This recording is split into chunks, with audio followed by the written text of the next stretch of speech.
Good day to everyone. So last meeting, we have discussed the four types of quantified propositions. And in that discussion, we have seen these quantified propositions. We have our universal affirmative, we have our universal negative, and then we have our existential affirmative, and then we have our existential negative. And in that discussion, if you will recall quickly, we have said that for the universal affirmative, the format will now be we use our quantifier for all, followed up by our variable, and then we have our proposition using now the if-then connective or the conditional connective, then followed by a second proposition.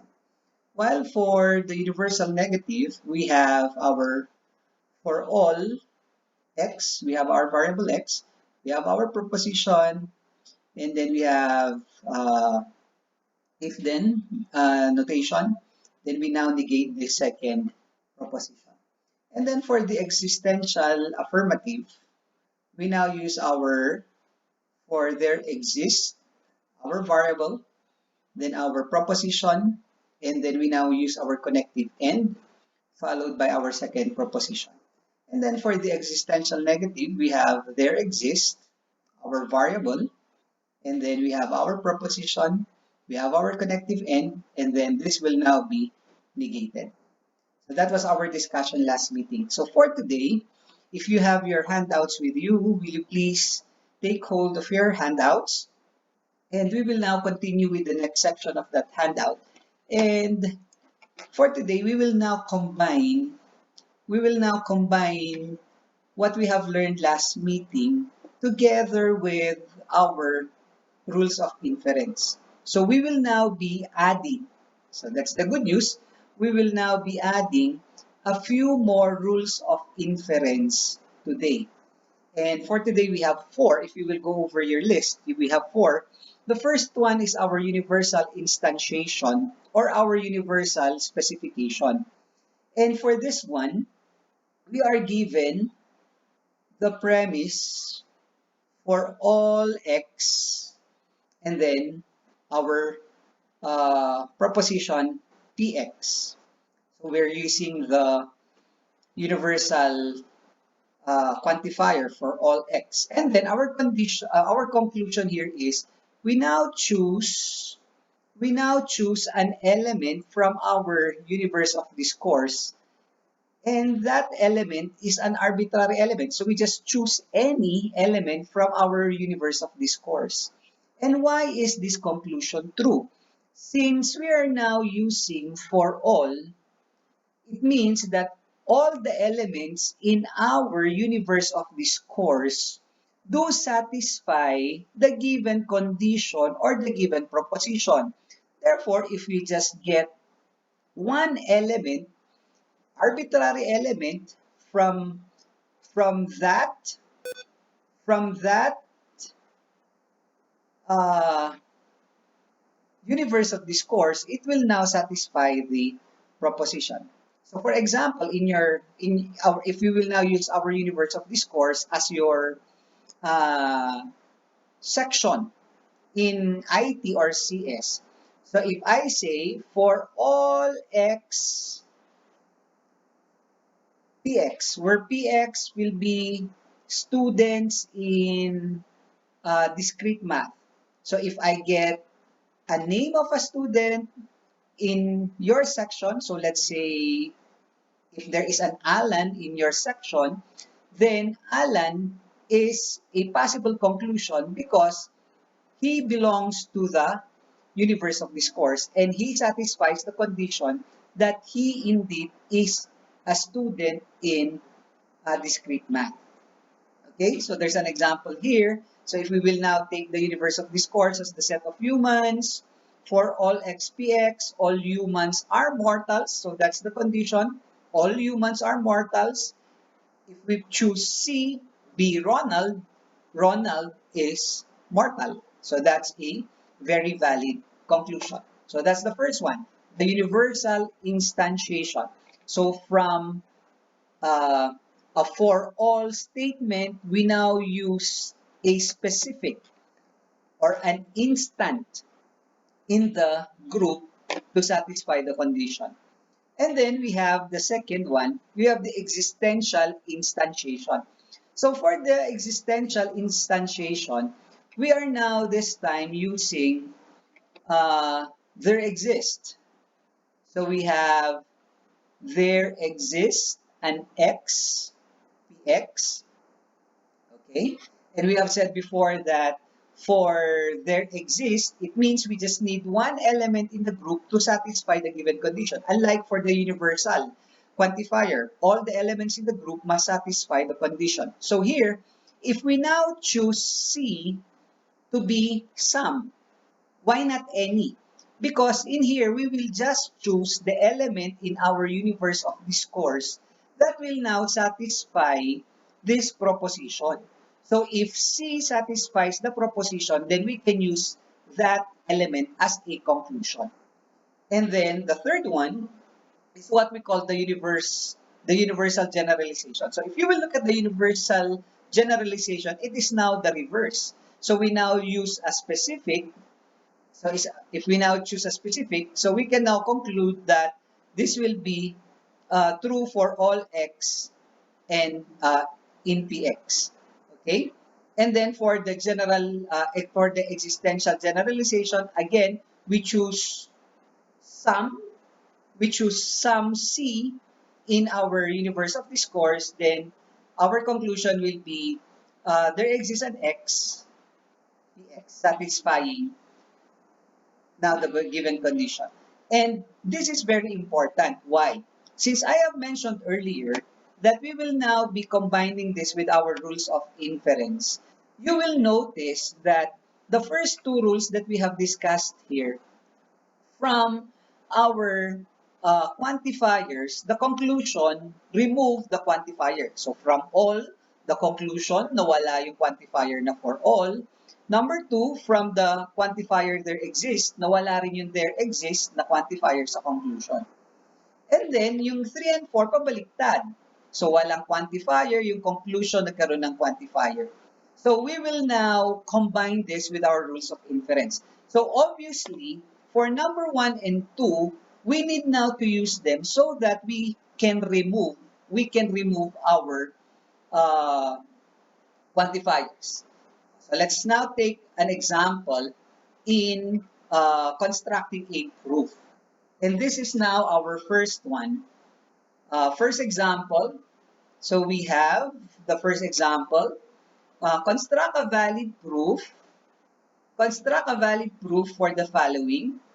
So we have statement number 1, no mortals are perfect. Statement number 2, all humans are mortals. And then statement number 3, therefore no humans are perfect. So, if we will now solve this, we have already the representation here. We now let mx denote, so we have mx denote x is mortal, px if x is perfect, hx if x is human. So we have discussed this last time, how we do this. So, for today, we now establish the first premise. So what's the first premise? No mortals are perfect. No mortals are perfect. Or, if we will now write that, we can use for all x, okay, and then x is mortal implies not perfect. And we now use px for that proposition. So this statement now refers to no mortals are perfect. Okay? And then we can now proceed with the next one. All humans are mortals. So we can use again for all x. X is human. And since we're using the quantifier for all, so this will now be the conditional statement. mortals. All humans are mortals, therefore this will now be mx. And then our conclusion, therefore, no humans are perfect. Therefore, no humans are perfect, so we can use still for all x, human, x is human, and not perfect, px. Okay. So how do we now prove this? So this is now our second premise. That's our first premise, and then this is our conclusion. Okay, since we are involved with quantifiers, we need now to remove those quantifiers. And how do we get rid of these quantifiers? We now use the earlier rules that we have discussed. So we can now use here the general instantiation. So that will now be premise number 3 becomes MC implies not PC.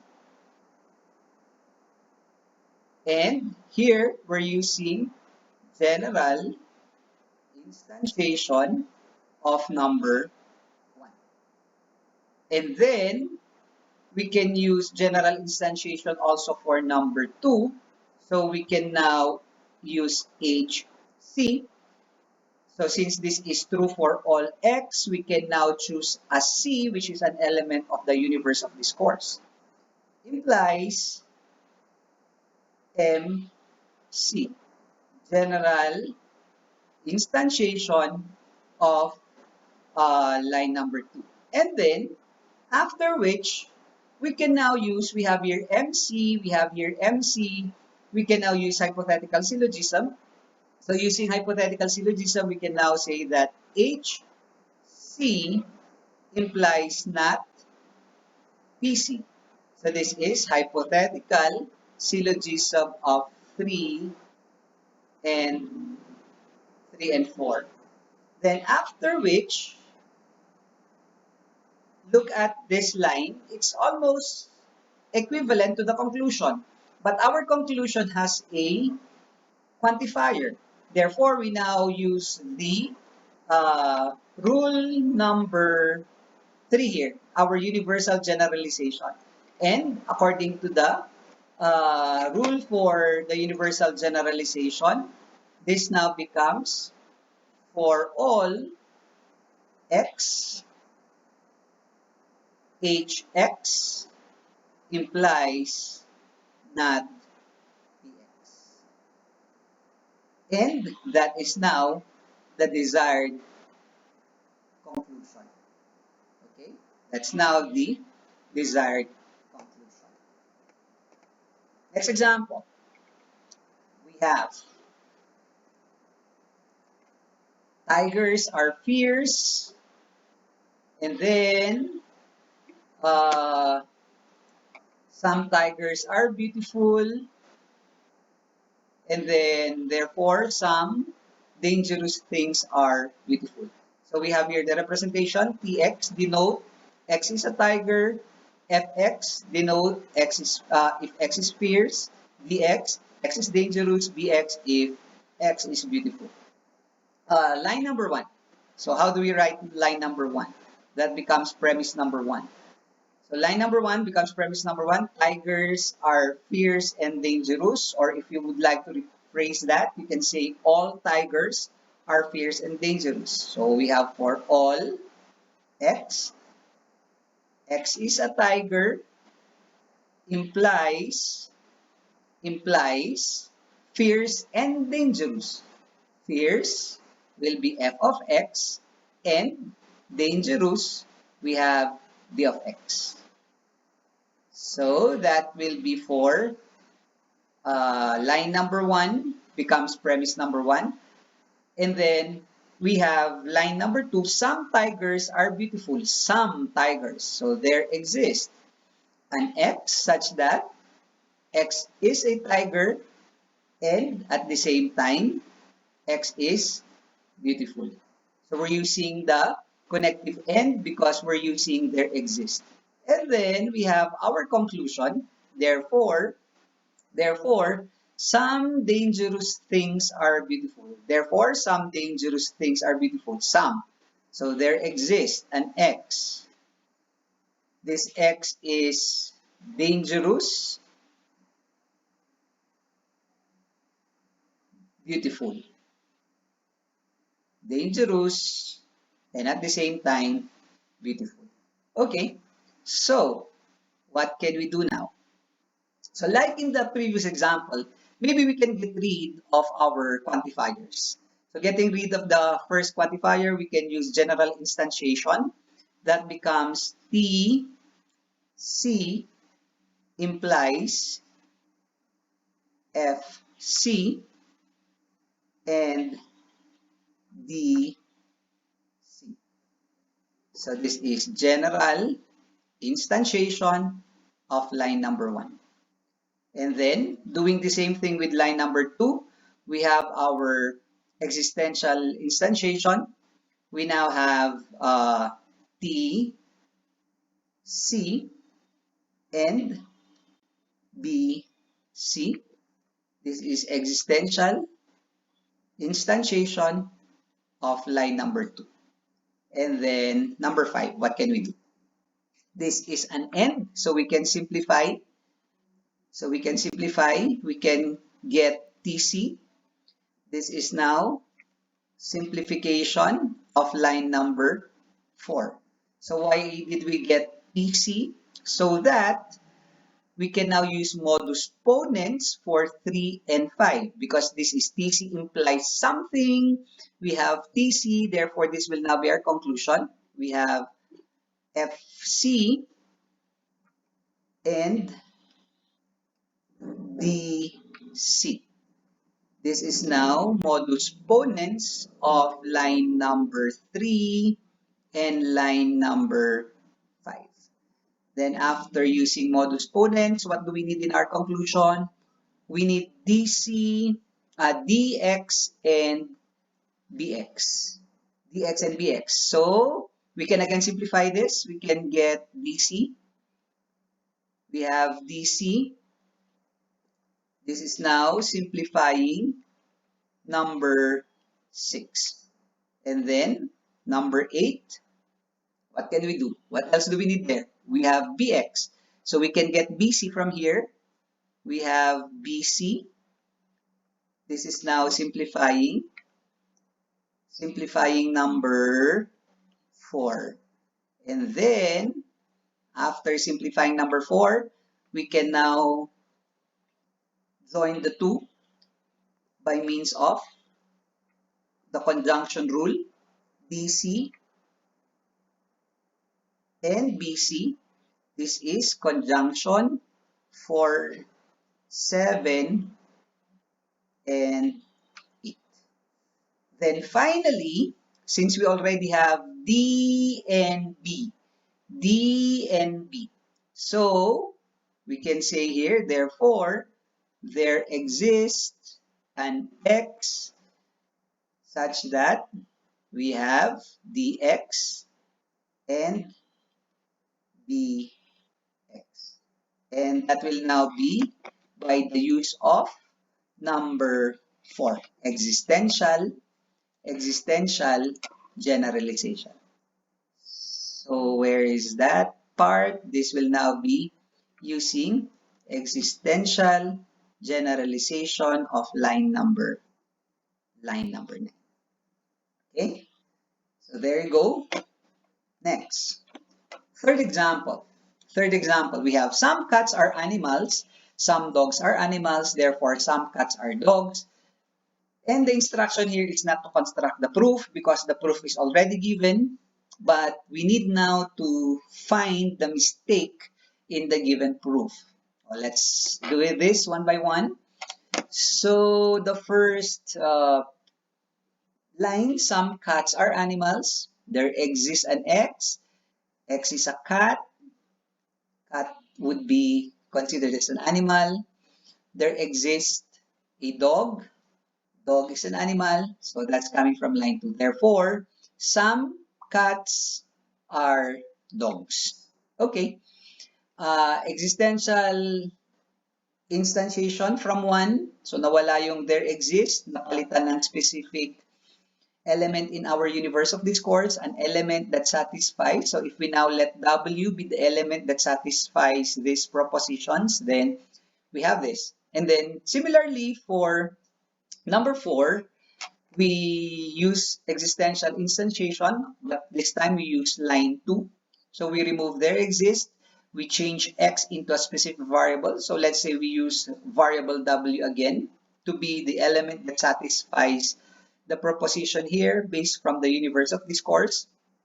And then by simplification, CW, by simplification we get DW, and then by conjunction, we have CW and DW. And then by existential generalization, we get the conclusion. Okay, so if we will look at the flow, it seems that there's no error in the solution. But if we will look at this quickly, the error can be found where? Actually, the error can be found in line 3 and line 4. Why line 3 and line 4? Because in line 3, the assumption is that W is a cat. Cat. And then, for line number 4, same W is now described as a dog. So, a more appropriate solution for this should be, there should be another variable representation here. But in that case, if you will use another variable representation there, you will not be able to derive these lines anymore. Therefore, the error for this example is under line number 3 or line number 4. Next example. Construct a proof, again, of validity.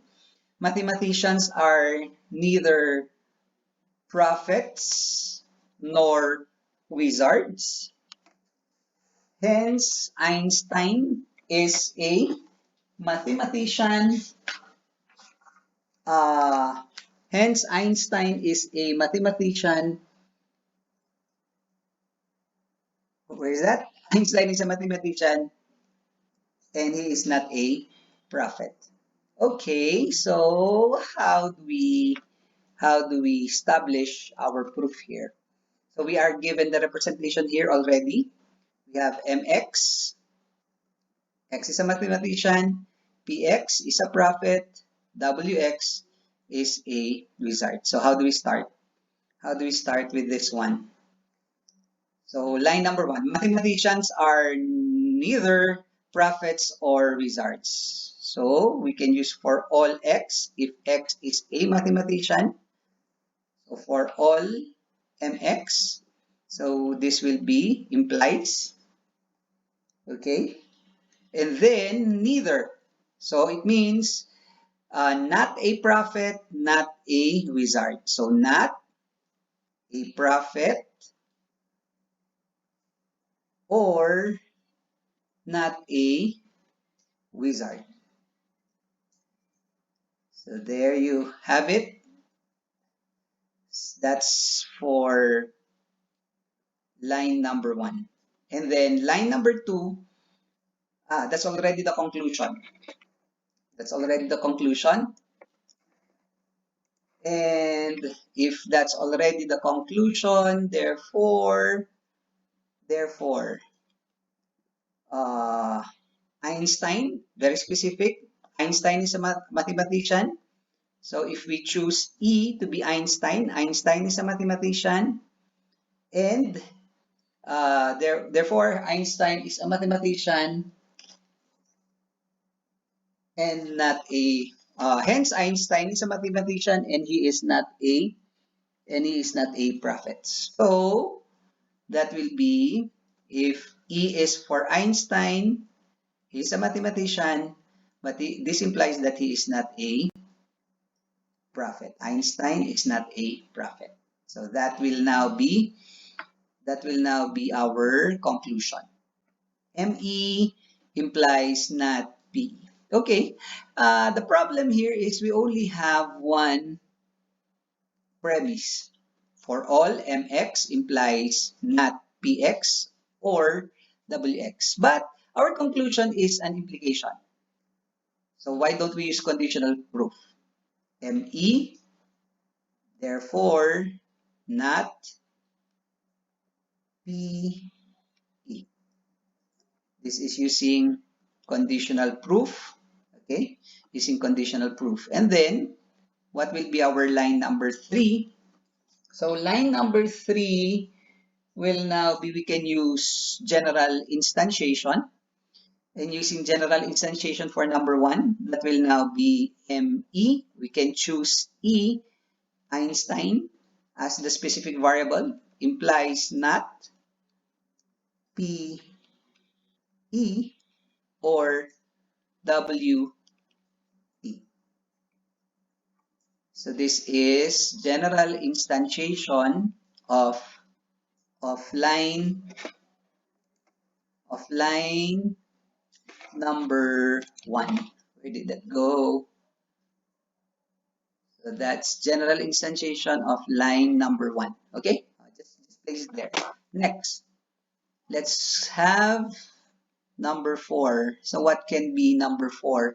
We have here ME as a new premise. We have here ME implies. So we can use modus ponens. So this will now be not PE or WE. This is modus ponens of line number 2 and line number 3. And from line number 4, what can we do? We can use De Morgan's rule. The entire proposition here is preceded by a negation. So we have not PE. This becomes and not WE. De Morgan's of line number 4. Then, from De Morgan's of line number 4, this is a conjunction and our conclusion is not PE. So there you go, not PE. And this is using simplification of line number 5. So there you have it. We have our examples. So that's what we have finished today. The quantification rules. We have 4: universal instantiation or universal specification, followed by existential instantiation, universal generalization, and then the existential generalization. So that will be for our lesson for today. So good day to everybody till our next lecture. God bless you all. Stay safe and study well.